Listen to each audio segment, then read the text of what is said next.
Modal verbs बहुत ही ज़्यादा confusing होते हैं ना, तो अब से नहीं होंगे।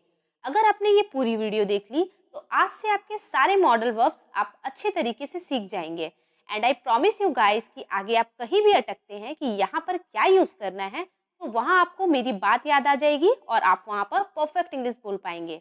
मैं ऐसा इसलिए कह रही हूँ क्योंकि आप कैन का यूज़ ही ले लीजिए। कैन का यूज़ आप सकना के लिए करते हैं, तो अगर आपको पूछना है कि क्या मैं आपका पेन यूज़ कर सकता हूँ, तो वहाँ पे आप बोल सकते हैं can I use your pen.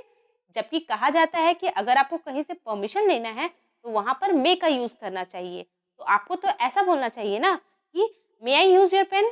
तो आप क्या ऐसा बोल सकते हैं कि can I use your pen. Both sentences right है। आप वहाँ पर may I use your pen भी बोल सकते हैं और can I use your pen भी बोल सकते हैं। यहाँ पर क्या यूज़ करूँ, मे या कैन? यही वाला कंफ्यूजन मैं आपकी दूर करने के लिए आई हूँ।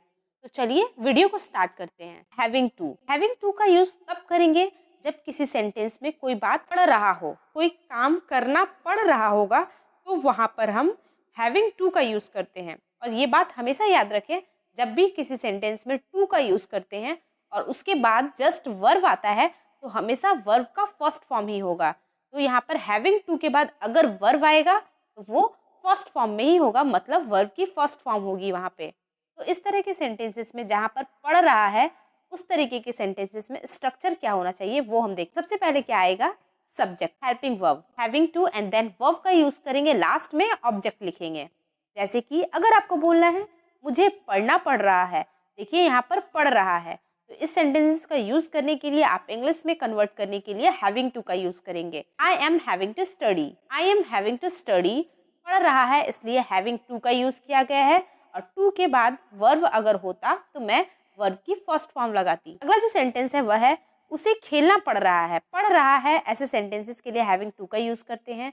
ही is having to play, he is having to play. अगला जो सेंटेंस है वह है तुमको खाना पड़ रहा है, तो ऐसे सेंटेंसेस को इंग्लिश में कन्वर्ट करने के लिए मेरा सेंटेंस बन जाएगा you were having to eat. ये जो आगे के दो सेंटेंस थे ये प्रेजेंट में थे, इसलिए यहाँ पे एम इज आर में से किसी एक का यूज होगा। जबकि जो मेरा लास्ट सेंटेंस है वह पास्ट में है। पास्ट वाले सेंटेंसेस के लिए हमेशा ही वॉज और वेर का यूज करते हैं, तो यू के साथ हमेशा वेर का यूज किया जाता है, इसलिए मैंने वर का यूज किया है। वांट टू का मतलब होता है चाहता हूँ या फिर चाहिए। जैसे कि मैं सोना चाहता हूँ, मैं जाना चाहता हूँ, मुझे पेन चाहिए, मुझे किताब चाहिए। आप कोई चीज चाहते हैं या फिर आपको कोई चाहिए, तो ऐसे सेंटेंसेस में आप वांट टू का यूज करेंगे। और ऐसे सेंटेंसेस का स्ट्रक्चर कुछ इस टाइप से होगा, सब्जेक्ट, उसके बाद वांट टू, वर्ब की first form and then last में ऑब्जेक्ट। जैसे कि मैं जाना चाहता हूँ, तो देखिए यहाँ पे चाहता हूँ लिखा हुआ है, तो ऐसे सेंटेंसेस में वांट टू का यूज करेंगे। I want to go, I want to go. अगला सेंटेंस है वह देखना चाहता है, वह देखना चाहता है, he wants to watch, he wants to watch. अगला सेंटेंस है मुझे एक किताब चाहिए, देखिए यहाँ पर चाहिए का यूज किया गया है, तो चाहिए के लिए भी वांट टू का यूज करते हैं। तो I want a book, I want a book, मुझे एक किताब चाहिए, आई वांट अ बुक। अगर आपको वांट टू समझ में आ गया हो तो हम आगे बढ़ते हैं। अगला जो मॉडल वर्ब है वह है वुड हैव। वुड हैव का यूज किस सेंस में करेंगे, जब आपके पास होगा, कोई चीज आपके पास होगा। यहाँ पे किसी काम की होने की बात नहीं कही जा रही है, यहाँ पर कोई चीज पास होने की बात कही जा रही है। या फिर अगर किसी सेंटेंस में कुछ इस प्रकार लिखा होगा जैसे कि काम कर चुका होगा, यहाँ पे कोई काम कर चुका होने की बात कही जा रही होगी, तो ऐसे दोनों सेंटेंसेस के लिए वुड हैव का यूज करेंगे। पहला जो सेंटेंस है वहां पर काम होने की बात नहीं कही जाएगी, दूसरे सेंटेंस में काम होने की बात कही जाएगी। उसके पास पेन होगा, देखिए पास होने की बात कही जा रही है, तो ऐसे सेंटेंस में he would have a pen, he would have a pen. देखिए यहाँ पे वर्ब का यूज नहीं किया है मैंने, वुड हैव के बाद डायरेक्ट मैंने ऑब्जेक्ट लगा दिया है, तो इसमें कोई काम नहीं हो रहा है, इसलिए मैंने वर्ब का यूज नहीं किया है। अगला जो सेंटेंस में उसमें बोला जा रहा है वह खेल चुका होगा, देखिए यहाँ पर खेलने की बात कही जा रही है, तो यहाँ पर मैं बोलूंगी ही would have played, he would have played.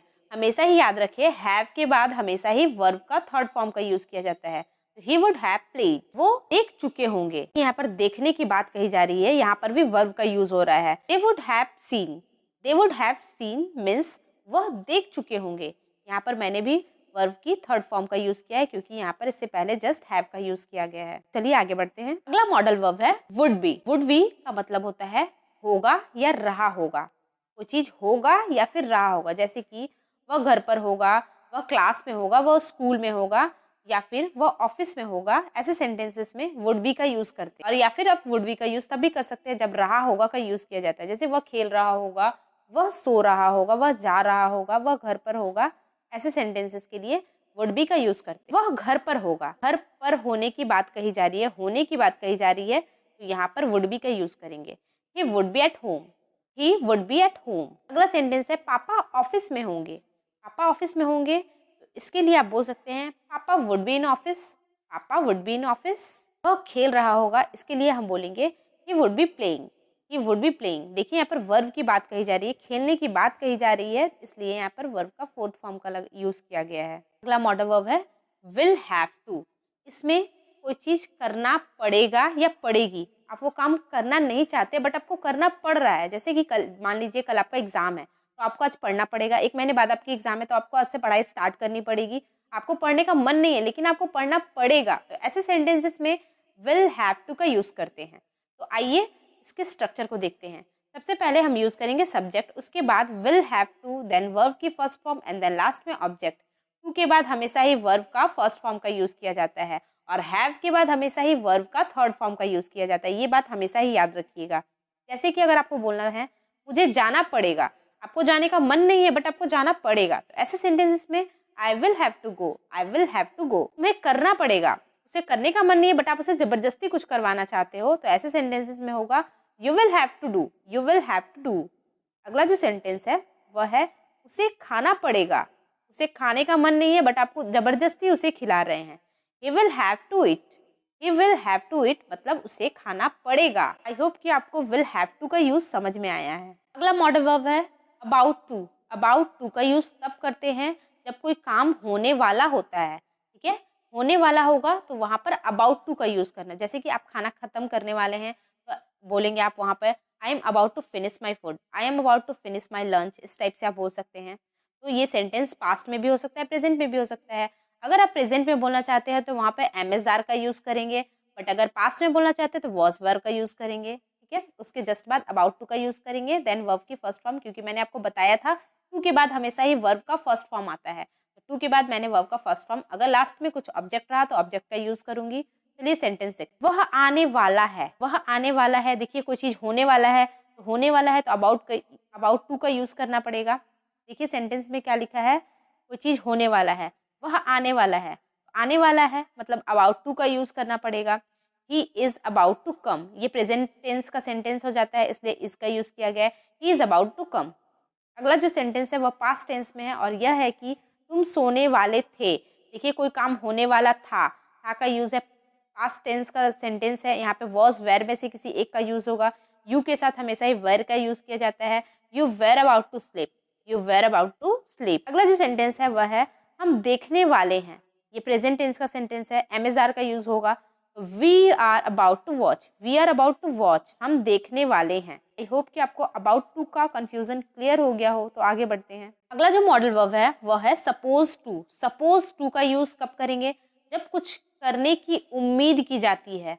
आप उससे बोलते नहीं है कि तुम ये काम करो, बट आपको उससे ये उम्मीद है कि वो ये काम कर सकता है। जैसे कि मान लीजिए आप रास्ते में कहीं पर जा रहे हैं, आपकी गाड़ी अचानक से खराब हो गई और ऐसे जगह पे खराब हुई कि जस्ट सामने आपके फ्रेंड की घर हो और वो घर के बाहर ही खड़ा हो, तो आप ये उम्मीद लगा कर रखे हैं कि वो आएगा और आपकी मदद करेगा, आपकी हेल्प करेगा। तो ऐसे जब उम्मीद लगाते हैं तो आप सपोज टू का यूज करेंगे ऐसे सेंटेंसेस के लिए। तो स्ट्रक्चर कुछ इस प्रकार से होगा, सब्जेक्ट सपोज टू, उसके बाद वर्ब की फर्स्ट फॉर्म, क्योंकि टू के बाद वर्ब का फर्स्ट फॉर्म होता है, उसके बाद लास्ट में ऑब्जेक्ट का यूज करेंगे, ठीक है। तो सेंटेंस अगर आपको इस तरह से दिया जाता है उसे आप कैसे कन्वर्ट करेंगे इंग्लिश में देखते हैं। अगर आपको बोलना है उन्हें हमारी मदद करनी चाहिए, आप उम्मीद लगाकर रखे हैं कि वो आपकी मदद करेंगे, तो ऐसे सेंटेंसेस को आप इंग्लिश में बोलेंगे they are suppose to help us. They are suppose to help us, उन्हें हमारी मदद करनी चाहिए। They are suppose to help us. अगला जो सेंटेंस है वह है तुम्हें वहाँ जाना चाहिए। आप उम्मीद लगाते हैं कि उसे वहाँ जाना चाहिए, तो आप उसे इंग्लिश में इस तरह से बोलेंगे you are suppose to go there. You are suppose to go there, हमें अब पढ़ना चाहिए। आप उम्मीद लगाएं कि अब आपको पढ़ना चाहिए, आपके फ्रेंड सर्कल में आप सभी साथ में बैठे हैं, बहुत देर से मस्ती मजाक हो रहा है और आपको अब ऐसा लगता है कि अब आप पढ़ना चाहिए आपको, तो आप बोलेंगे we are suppose to study now. We are suppose to study now, हम लोगों ने बहुत खेल लिया, हंसी मजाक हो गया, अब हमें पढ़ना चाहिए। We are suppose to study now. अगला जो मॉडल वर्ब है वह है use to have. Use to have का यूज तब करेंगे जब हुआ करता था, मतलब कुछ पास्ट में कोई काम हुआ करता था, वो काम के लिए आप यूज टू हैव का यूज करेंगे। यहाँ पे कोई काम होने की बात नहीं हो रही है, काम हो चुका होता है, पास्ट में ही हो चुका होता है, इसलिए यहाँ पर वर्ब का यूज नहीं करेंगे। ठीक है, चलिए सेंटेंस को देखते हैं। उसके पास कार हुआ करती थी। देखिए यहाँ पे काम, कोई कुछ काम नहीं हो रहा है, बट कोई चीज उसके पास हुआ करती थी पास्ट में, अभी नहीं है बट हुआ करती थी। तो ऐसे सेंटेंसेस के लिए यूज टू हैव का यूज करेंगे। यूज टू हैव का यूज करते हुए आपको एक सेंटेंस बनाना है। जब भी किसी इस प्रकार के सेंटेंसेस आपके सामने आए, he used to have a car, मतलब उसके पास कार हुआ करती थी, अभी नहीं है बट हुआ करती थी। He used to have a car. अगला सेंटेंस है मेरे पास किताब हुआ करती थी।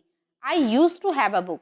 मान लीजिए आज आप पढ़ लिख कर कुछ बन गए हैं, बट आप जब पढ़ते थे तो आपके पास बुक था, तो आप उस समय की बात बता रहे हैं कि मेरे पास भी किताब हुआ करती थी, मैं भी पढ़ा करता था।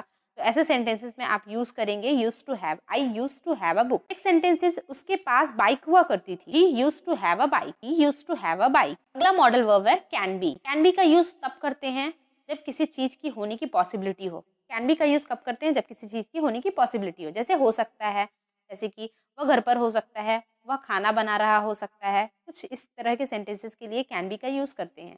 तो इस प्रकार के सेंटेंस का स्ट्रक्चर कुछ इस प्रकार होगा कि पहले सब्जेक्ट आएगा, उसके बाद can be, then other words का यूज किया जाएगा।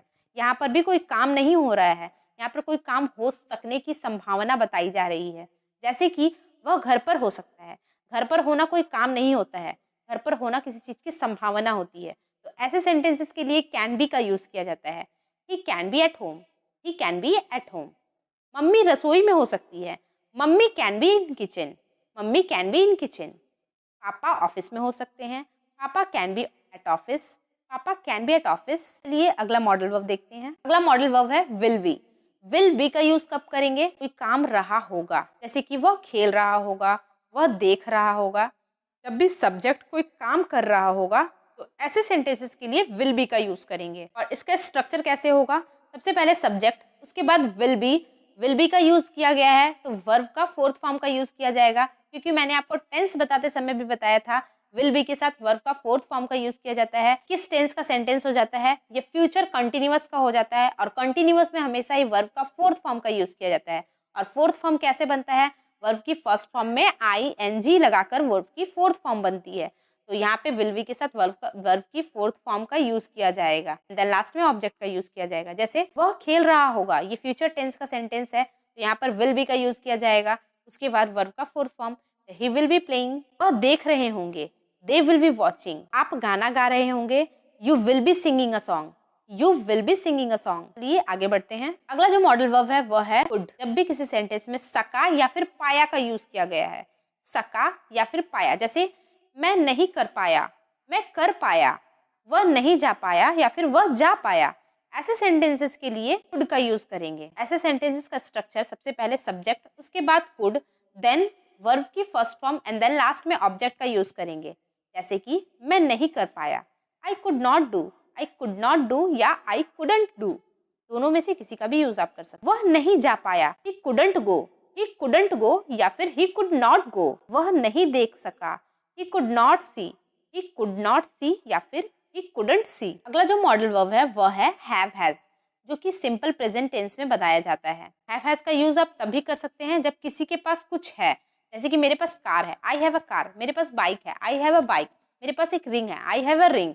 ऐसे आप किसी चीज के पास होने की बात कही जाती है तो वहां पे भी आप हैव हैज का यूज कर सकते हैं, और प्रेजेंट टेंस में भी आप हैव हैज का यूज करते हैं। तो स्ट्रक्चर क्या होगा? स्ट्रक्चर में सबसे पहले आएगा सब्जेक्ट, उसके बाद हैव हैज का यूज होगा, और लास्ट में ऑब्जेक्ट की बात कही जाएगी। जैसे कि मेरे पास कार है। देखिए यहाँ पर काम होने की बात नहीं की जा रही है, यहाँ पर कुछ पास होने की बात कही जा रही है। मेरे पास कार है। कार कोई काम नहीं होता है, कार एक सामान होता है जो कि पास है उसके। तो I have a car. I have a car, मेरे पास कार है। उसके पास पैसे है, he have money. He have money. उसके पास लैपटॉप है, he has a laptop. He has a laptop. अगला मॉडल वर्ब है मे हैव। मे हैव का यूज आप कब करेंगे? जब भी आपको किसी चीज की करने की संभावना पूरी ना हो, बट आपको ऐसा लगता है कि शायद ऐसा हो सकता है, पूरी श्योरिटी के साथ नहीं, बट कंफर्म नहीं है, बट आपको ऐसा लगता है कि हाँ ये काम हो सकता है, ऐसे सेंटेंसेस में आप मे हैव का यूज करेंगे। ऐसे सेंटेंसेस का स्ट्रक्चर होगा सब्जेक्ट प्लस मे हैव, और हैव आ जाने के बाद वर्ब का थर्ड फॉर्म ही लगेगा, तो हैव के बाद वर्ब का third form and then last में ऑब्जेक्ट। जैसे कि उसके पास शायद कार होगी, ऐसा बोलते ही उसके पास शायद कार होगी, तो ऐसे सेंटेंसेस में आप बोलेंगे he may have a car, he may have a car. अगला सेंटेंस है वह शायद खेल चुका होगा। जैसे कि आपका फ्रेंड आता है और पूछता है तुम्हारा छोटा भाई क्या कर रहा है, तो आप बोल सकते हो वो शायद खेल चुका होगा, तो ऐसे सेंटेंसेस में बोलेंगे he may have played, he may have played. अगला सेंटेंस है तुम शायद पढ़ चुके होंगे। ऐसे सेंटेंसेस में आप बोलेंगे you may have studied, you may have studied. यहाँ पर वर्ब की थर्ड फॉर्म का यूज किया गया है क्योंकि हैव के बाद वर्ब आ रही है। नेक्स्ट मॉडल वर्ब है शुड। शुड का यूज तब किया जाता है जब कोई चीज चाहिए, जब किसी चीज की सलाह चाहिए। जैसे तुम्हें जाना चाहिए, तुम्हें आना चाहिए, तुम्हें पढ़ना चाहिए, तुम्हें सोना चाहिए। किसी चीज की सलाह आप किसी को दे रहे हैं या फिर सलाह किसी से ले रहे हैं, ऐसे सेंटेंसेस में शुड का यूज किया जाता है। तो सबसे पहले सेंटेंस में सब्जेक्ट आएगा, उसके बाद शुड का यूज होगा, देन वर्ब की first form and then last में ऑब्जेक्ट लगाएंगे। जैसे कि तुम्हें जाना चाहिए, यू शुड गो। आप किसी को एडवाइस दे रहे हैं, बहुत रात हो गई है खेलते, आपका फ्रेंड आपके घर आया है, बहुत रात हो गई है खेलते खेलते, तो आप उसको बोलते हैं तुम्हें अब जाना चाहिए, तुम्हारी मम्मी तुम्हारी चिंता करेगी, तो आप उन्हें बोलेंगे तुम्हें जाना चाहिए, यू शुड गो। उसे सोचना चाहिए, यू शुड थिंक। हमें पूछना चाहिए, we should ask, we should ask. अगला जो मॉडल वर्ब है वह है शुड बी। शुड बी का यूज कब करते हैं? जब होना चाहिए या फिर रहा होना चाहिए, तब हम बोलते हैं शुड बी का यूज। और शुड का यूज मैंने क्या बताया? जब भी आपको शुड का यूज कब करेंगे? जब आपको सलाह चाहिए या फिर सलाह चाहिए दे रहे हैं या फिर सलाह ले रहे हैं, तब शुड का यूज करेंगे। और शुड बी का यूज करेंगे जब होना चाहिए या फिर रहा होना चाहिए। ऐसे सेंटेंसेस में सबसे पहले हम किसका यूज करेंगे? सब्जेक्ट, उसके बाद should be, then other words का यूज करेंगे। तो चलिए सेंटेंसेस को देखते हैं। उसे घर पर होना चाहिए। देखिए यहाँ पर होने चाहने की बात कही जा रही है, तो सेंटेंस में सबसे पहले सब्जेक्ट लगेगा, उसके बाद शुड बी, उसके बाद अदर वर्ड्स है तो वो लगेगा। तो he should be at home, he should be at home. तुम्हें घर पर होना चाहिए या फिर उसे घर पर होना चाहिए, he should be at home. मुझे खेल रहा होना चाहिए। देखिए यहाँ पर कोई काम होने की बात कही गई है, मतलब यहाँ पे वर्ब की बात कही जाएगी। तो यहाँ पर मैं बोलूँगी आई। देखिए यहाँ पर आई छूट चुका है, सॉरी, इसके लिए sorry. I should be playing, I should be playing. मुझे खेल रहा होना चाहिए, आई शुड बी प्लेइंग। मान लीजिए अभी आपका खेलने का टाइम हो रहा है और आप अभी सो रहे हैं, तो आप अपने मन में बोल रहे हैं अभी तो मुझे खेल रहा होना चाहिए, मैं सो रहा हूँ। तो वहाँ पर आप इंग्लिश में अपने आप से बोल सकते हैं आई शुड बी प्लेइंग, मुझे खेल रहा होना चाहिए। अगला जो सेंटेंस है वह है उसे पढ़ रहा होना चाहिए। तो ऐसे सेंटेंसेस में हम बोलेंगे she should be studying, she should be studying. उसे पढ़ रहा होना चाहिए। अगला मॉडल वर्ब है कैन। कैन का यूज हम तब करते हैं जब किसी चीज की एबिलिटी की बात कही जाती है। जैसे कि वह कर सकता है, हम आ सकते हैं, वह देख सकता है, ऐसे में आप कैन का यूज करेंगे। तो सेंटेंस में सबसे पहले स्ट्रक्चर देखते हैं। स्ट्रक्चर में सब्जेक्ट, उसके बाद कैन, कैन के साथ वर्ब की फर्स्ट फॉर्म, उसके बाद ऑब्जेक्ट का यूज करेंगे। तो सेंटेंस देखते हैं, वह कर सकता है, he can do, he can do. हम आ सकते हैं, वी कैन कम, हम आ सकते हैं, वी कैन कम। वह देख सकता है, he can watch. I hope कि आपको कैन का यूज समझ में आया हो। मस्ट बी का यूज तब करेंगे जब किसी भी सेंटेंस में अवश्य, जरूर या पक्का ऐसे वर्ड्स आपको देखने को मिल जाए, जरूर, पक्का या फिर अवश्य, तो वहां पर आप मस्ट बी का यूज करेंगे। और मस्ट का यूज कब करेंगे? जहां पे पॉसिबिलिटी 20% तक ही हो, वहां पे मस्ट का यूज किया जाता है। और मस्ट बी का यूज किया जहां पे पॉसिबिलिटी 50% हो, वहां पे मस्ट बी का यूज करेंगे। क्लियर? अगर पॉसिबिलिटी 20% तक हो तो मस्ट का यूज, अगर 50% तक हो तो मस्ट बी का यूज करेंगे। ओके, बी उसको ज्यादा हाईलाइट कर देता है, इसकी पॉसिबिलिटी बढ़ जाती है, इसलिए मस्ट बी का यूज करेंगे। तो सेंटेंस का स्ट्रक्चर क्या होगा? सबसे पहले सब्जेक्ट, उसके बाद must be, then other words आएगा। तो चलिए सेंटेंस को देखते हैं। वह पक्का घर पर हो सकता है। देखिए यहाँ पर पक्का बोला जा रहा है, मतलब यहाँ पे मस्ट बी का यूज करेंगे। तो सेंटेंस को इंग्लिश में कन्वर्ट करते हैं, he must be at home, he must be at home. अगला सेंटेंस है, वह पक्का देख रहा होगा, he must be watching, he must be watching. यहाँ पर काम होने की बात कही जा रही है, तो मस्ट बी के साथ वर्ब का फोर्थ फॉर्म का यूज किया जाता है। तो यहाँ पर मैं मस्ट बी के साथ वर्ब का फोर्थ फॉर्म का यूज़ की हूँ, मस्ट बी वॉचिंग। ठीक है, देखना को वॉचिंग बोलते हैं। अगला सेंटेंस है वह जरूर पढ़ रहा होगा। मान लीजिए कल उसका एग्जाम है, वो आप उसे कॉल कर रहे हैं, वो कॉल रिसीव नहीं कर रहा है, तो आप बोल रहे होंगे कि वह जरूर पढ़ रहा होगा इसलिए मेरा फ़ोन नहीं उठा रहा है। तो आप उसे इंग्लिश में बोलेंगे he must be studying, that's why he is not picking up my phone. I hope कि आपको सारे मॉडल वर्ब अच्छे से समझ में आ गई हो। मैंने अपनी पूरी कोशिश की है कि मैं अपनी बातों को आप तक अच्छी तरीके से पहुंचा पाऊँ। चलिए आज की वीडियो को यहीं पर स्टॉप करते हैं। अगर आपको ये वीडियो अच्छी लगी हो तो प्लीज़ वीडियो को लाइक करें, चैनल को सब्सक्राइब करें। तब तक के लिए कीप लर्निंग।